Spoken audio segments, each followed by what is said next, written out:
importancia de esa aurícula derecha. Entonces, si la pregunta es ¿dónde inicia ese proceso de excitación de los miocitos? ¿O dónde inicia ese inicio de potencial de acción que necesita el corazón para iniciar su actividad? En la aurícula derecha, en la aurícula derecha. Exactamente en dos ubicaciones que ya mencionamos. Nódulo sinusal, que se encontraría en la aurícula derecha, cara posterior superior.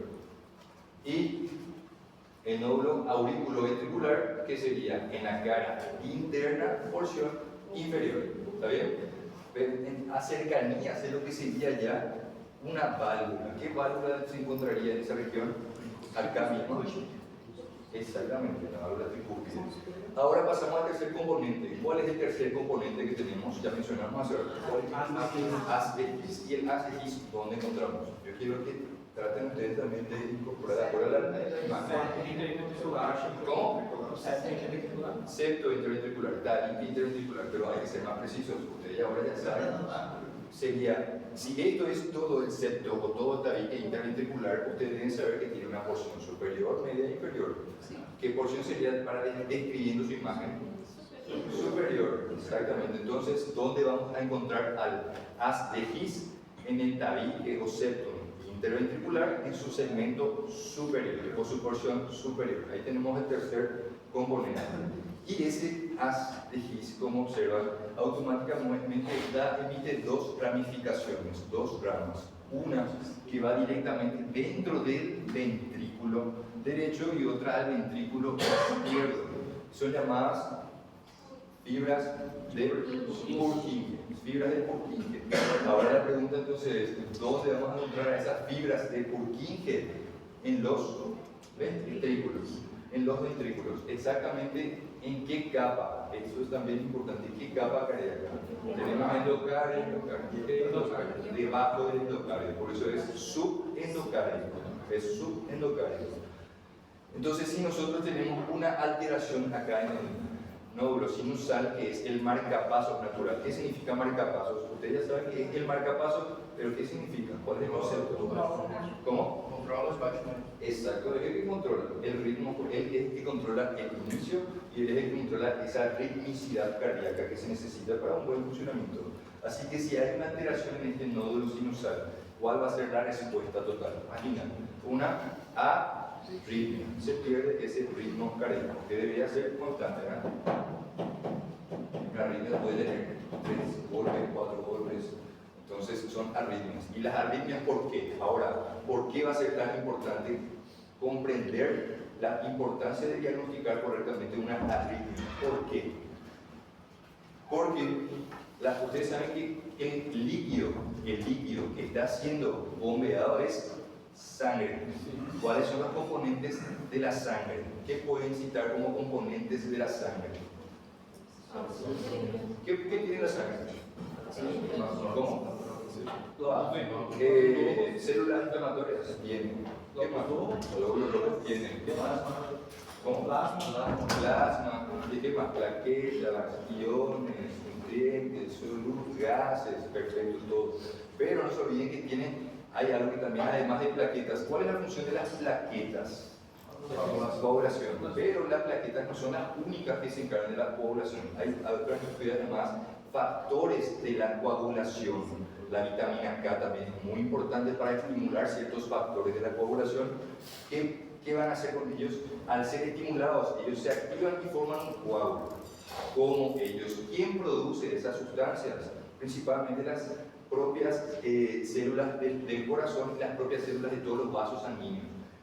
¿Cómo se llama el epitelio de los vasos sanguíneos?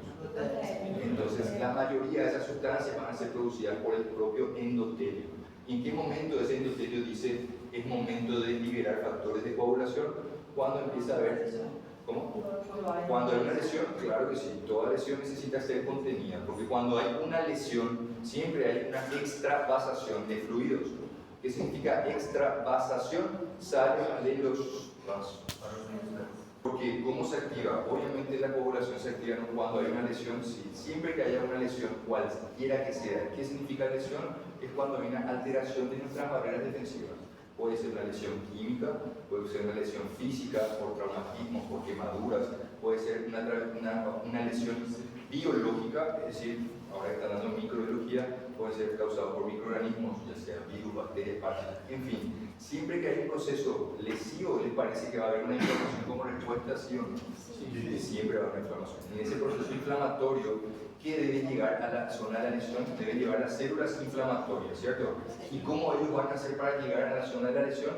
Por la sangre. Entonces, ¿qué hacen los vasos sanguíneos que están cercanos a la lesión? Automáticamente envían señales de que acá hay una lesión, que son señales químicas que transcurren por la sangre, llegan donde están esos glóbulos blancos específicos y son reclutados a la lesión y vienen por la sangre. Entonces, ¿qué hacen los vasos sanguíneos que están en cercanías? Se vasodilatan para permitir mayor sangrado, o sea, mayor flujo y mayor llegada de células inflamatorias, dependiendo de cuál sea el agresor.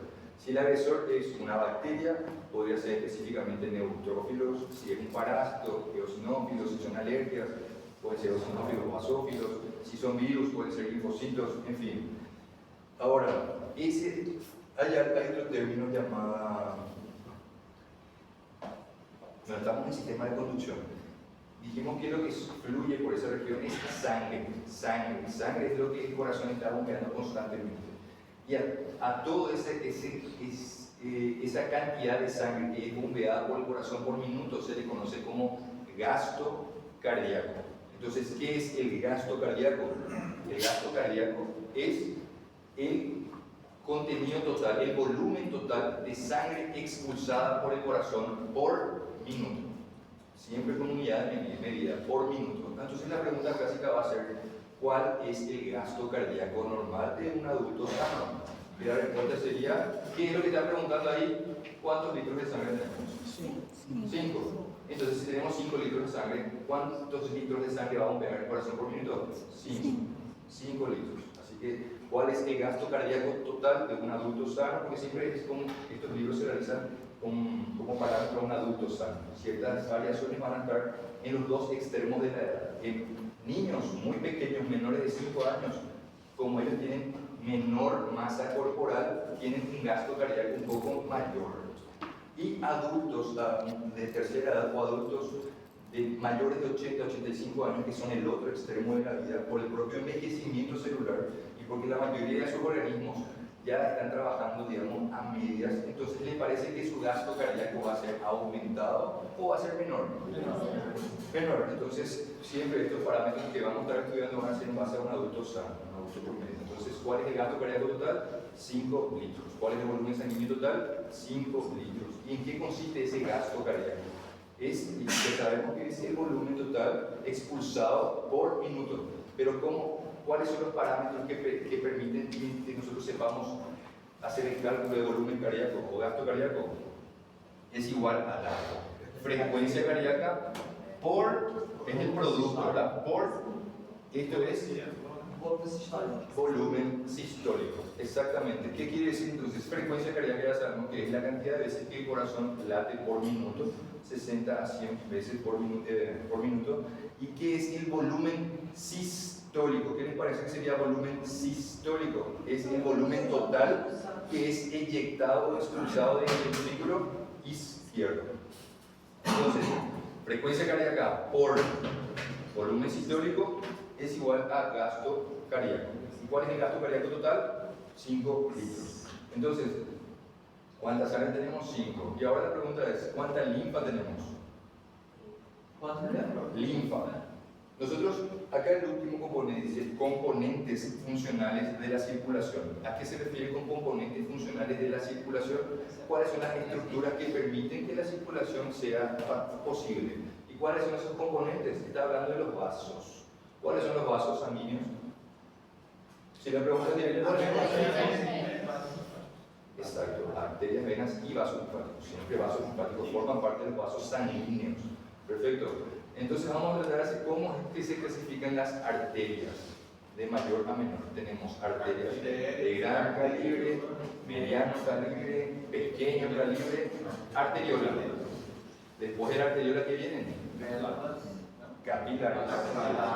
Hay vénulas, venas de pequeño calibre, mediano calibre, gran calibre. Ese es el circuito total. Y los capilares son los que unen los dos circuitos, ¿cierto?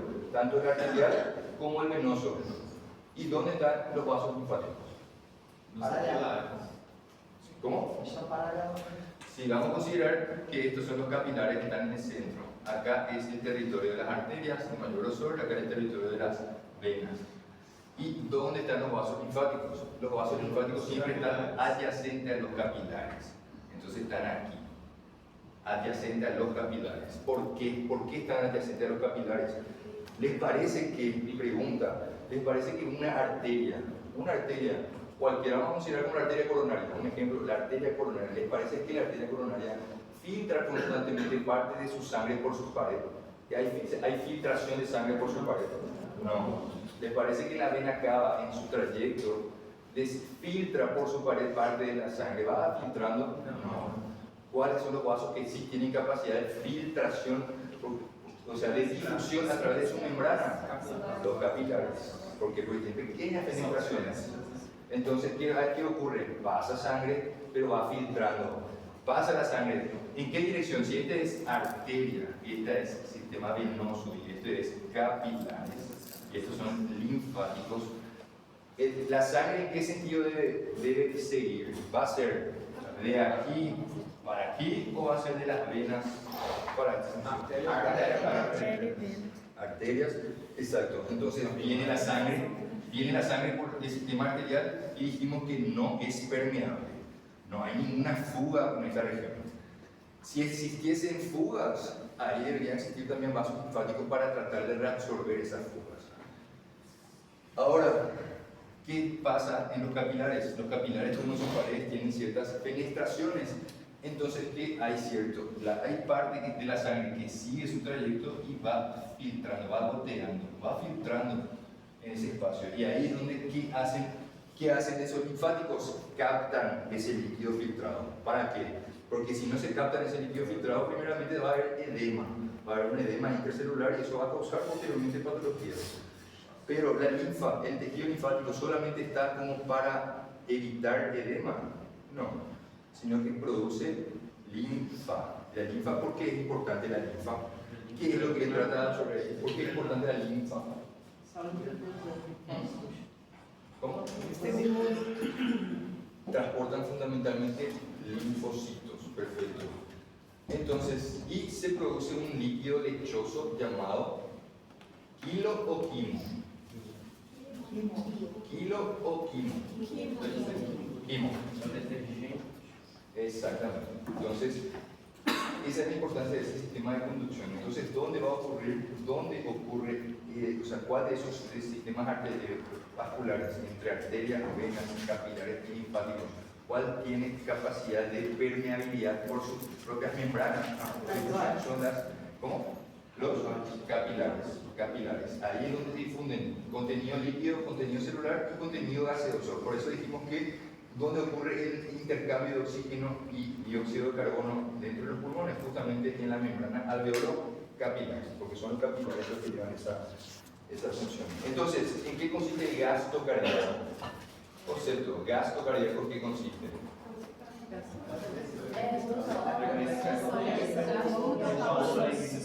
Esa es la forma de hallar, pero ¿en qué consiste? ¿El concepto cuál es? Exacto. Entonces, ¿cuál va a ser la cantidad de gasto cardíaco total en una persona sana? 5 litros. ¿Y está completa todavía la respuesta? 5 litros por minuto. Esa es unidad de medida. Entonces, esa puede ser una pregunta para la próxima. Se le puede preguntar cuál es el gasto cardíaco total, solicitando que la respuesta sea 5 litros por minuto, o se le puede preguntar cómo es hallada ese gasto cardíaco, que sería por el producto de frecuencia cardíaca por volumen sistólico. Excelente. Después tenemos esto que es presión arterial. Hablamos, ya conocen un poco lo que es el sistema de vasoreceptores, pero es en caso de una hipertensión. Ahora, ¿cómo nuestro organismo regula normalmente, fisiológicamente, su presión arterial? ¿De qué depende la presión arterial? La presión arterial depende de dos factores. También es un producto de ¿qué? Del gasto cardíaco, que era 5 litros por minuto, por esto que se llama resistencia vascular periférica.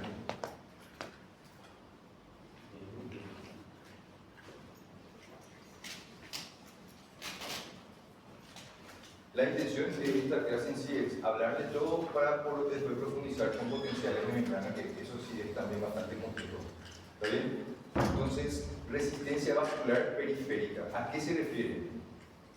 Ustedes saben que los vasos, exacto, ¿qué? Es elasticidad. ¿Quién regula esa resistencia vascular periférica? La elasticidad de su sistema de vasos. Quiere decir que, si vamos a suponer que el gasto cardíaco, ¿cuánto debe ser? 5 litros. El gasto cardíaco 5 litros. Y vamos a suponer que el corazón está bombeando esos 5 litros y se encuentra con un sistema de arterias cuya pared está con una vasoconstricción y que pasa, por más que la sangre está pasando en el volumen, no se distiende, sigue manteniendo una vasoconstricción. ¿Cómo les parece que va a estar la presión en ese caso? Sale 5 litros y se encuentra con una alta resistencia vascular. ¿Por qué significa alta resistencia? Porque su músculo no está cediendo, no cede al estiramiento. Entonces, ¿qué le parece? Es como una canilla, una manguera a presión, donde vos estás prácticamente disminuyendo, reduciendo el diámetro y va a salir a mayor presión.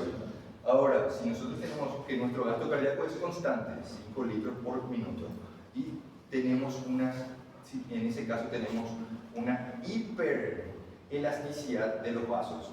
Los vasos, ante el primer estímulo, se vasodilatan bastante. ¿Cómo les parece que va a ser el resultado de la presión arterial en ese caso? Una presión baja. Ahora, ese sistema de vasoconstricción y vasodilatación, nosotros habíamos dicho que también era regulado por el sistema nervioso, ¿verdad? ¿Dónde? En el centro vasomotor. ¿Dónde se encuentra el centro vasomotor? Bulbo raquídeo, tronco del encéfalo. Perfecto. Y ese sistema vasomotor, entonces, para hacer una dilatación o una vasodilatación o una vasoconstricción, debe o estimular o inhibir al sistema nervioso autónomo. ¿De acuerdo? Pero ¿es la única forma de causar vasodilatación o vasoconstricción por vía nerviosa? No. Dijimos que el propio endotelio tiene capacidad de producir factores para la coagulación, tiene capacidad de producir citocinas, que son sustancias químicas que hacen que llamen a glóbulos blancos o a células dependiendo de su necesidad. Y entonces, lo que nosotros tenemos en estos casos es cuando hay un aumento de la presión arterial, hay dos causas probables. ¿Cuáles podrían ser las causas de un aumento de la presión arterial? Si decimos que la presión arterial depende del gasto cardíaco o de la resistencia vascular periférica, ¿cuál podría ser una causa de hipertensión? O tener vasos muy rígidos, muy duros, o tener un corazón muy hipertrófico, hiperbombeante. Y si tenés la sumatoria de ambos, con más razón tenés una hipertensión crónica en sí. ¿Y qué pasa? Porque, ¿cuál es un ejemplo? Creo que ya desarrollaron también en algún momento un término llamado ateroma, aterosclerosis, en patologías cardiovasculares. ¿Y qué significa? ¿Qué es un ateroma y qué es una aterosclerosis o arteriosclerosis? ¿Qué significa?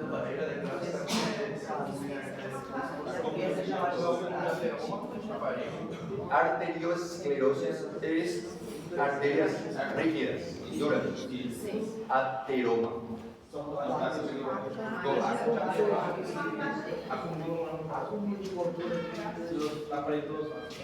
Exacto. ¿Y por qué? ¿Qué pasa?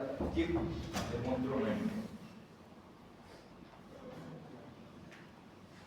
Entonces, una arteria, para esto es igual, es importante que sepamos las capas. Siempre va a ser, en teología les va a seguir de alguna u otra manera, no con una teoría profunda, pero siempre lo básico. ¿Por qué? Porque en estos casos es importante que sepamos cuáles son las 3 túnicas o capas de los vasos o de las arterias. ¿Cuáles son? Túnica interna, media, adventicia. Excelente. Entonces tenemos la túnica interna, donde está en contacto directo con con el endotelio y con la sangre directamente. La túnica media, que es donde están las células musculares propiamente dichas, son las que se estimulan para la vasoconstricción o vasodilatación. La túnica adventicia, que le da cierta rigidez y cierto límite en específico. ¿Qué es lo que pasa? En este caso, ¿qué les parece que es esta imagen? Esta es una arteria normal que tiene un calibre normal y esta es la dirección del flujo sanguíneo. Y acá observamos una arteria que está con una patología en sí. sería, este es una placa de ateroma y la patología sería una aterosclerosis. Es así. La lesión tal cual es ateroma y la patología en sí, aterosclerosis. ¿Está bien? Entonces, ¿en qué consiste esa? Ahora, ¿qué es esa placa? ¿En qué consiste esa placa de ateroma? ¿Cuáles son los componentes de esa placa? ¿Qué hay ahí? Lípidos. Colesterol. Hay lípidos y entre ellos principalmente colesterol. Y después, ¿qué puede haber? Esa es una zona donde hay una lesión, ¿sí o no? Sí. Donde hay lesión, sí o sí debe haber ¿qué?